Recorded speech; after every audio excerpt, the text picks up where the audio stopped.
All right, welcome to The Explainer.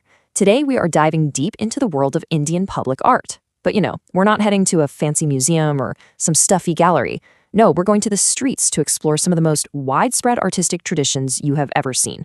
So, let me ask you, are you ready to explore a rich and ancient culture? The kind steeped in thousands of years of tradition and incredible heritage? Good, because we're not talking about any of that today. Instead, we're turning our attention to something a bit more, let's say, contemporary. And, as it turns out, a whole lot wetter. What we're looking at today are two of India's most widespread, yet, let's be honest, completely unrecognized cultural practices. I'm talking about the folk arts of the Tuk and Susu. So let's kick off our tour with exhibition number 1, the art of spitting. And believe me, this is a practice that requires some real nuance, a lot of skill, and, well, a total disregard for the germs and diseases you're spreading everywhere.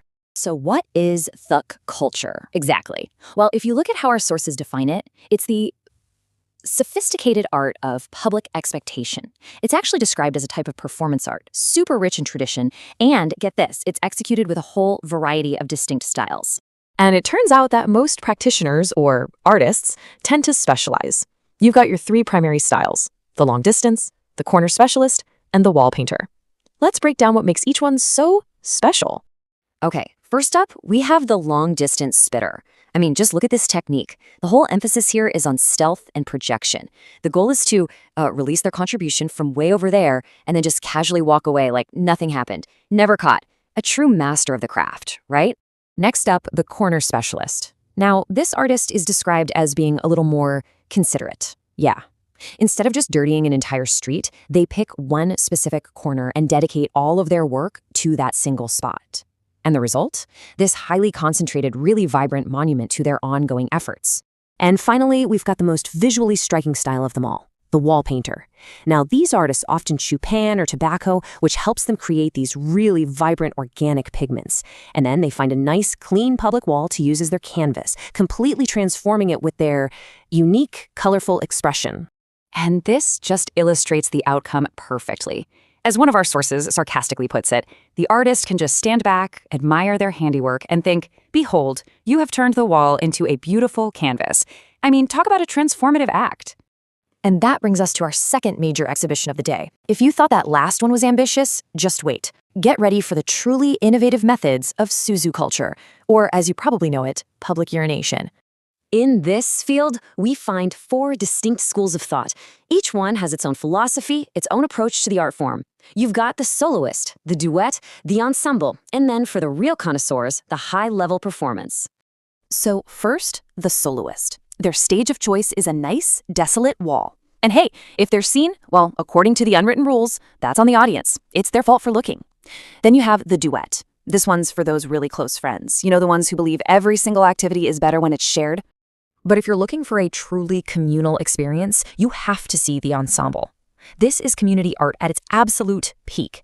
You'll see groups of artists gathering at these mutually understood unofficial plus points to contribute to a larger collective masterpiece. It's a real social event. And that brings us to the very pinnacle, the high-level performance.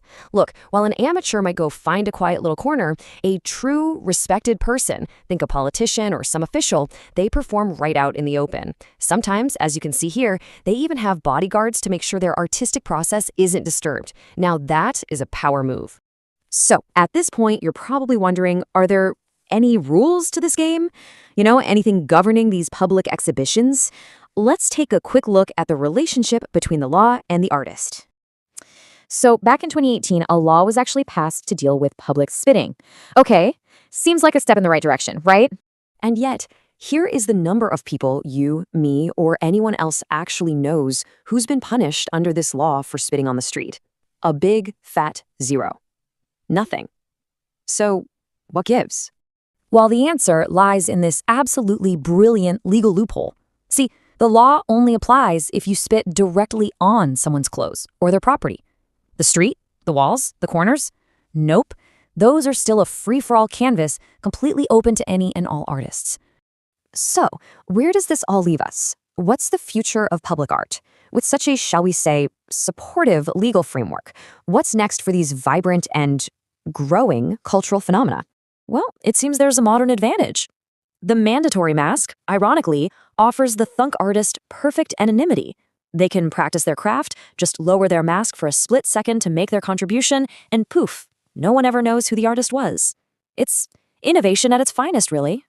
So the final question really is, with traditions this deep-rooted and with all these modern advantages, what is the future for these great Indian art forms? I mean, where do they even go from here? Okay, let's stop. This isn't culture. And it's definitely not art.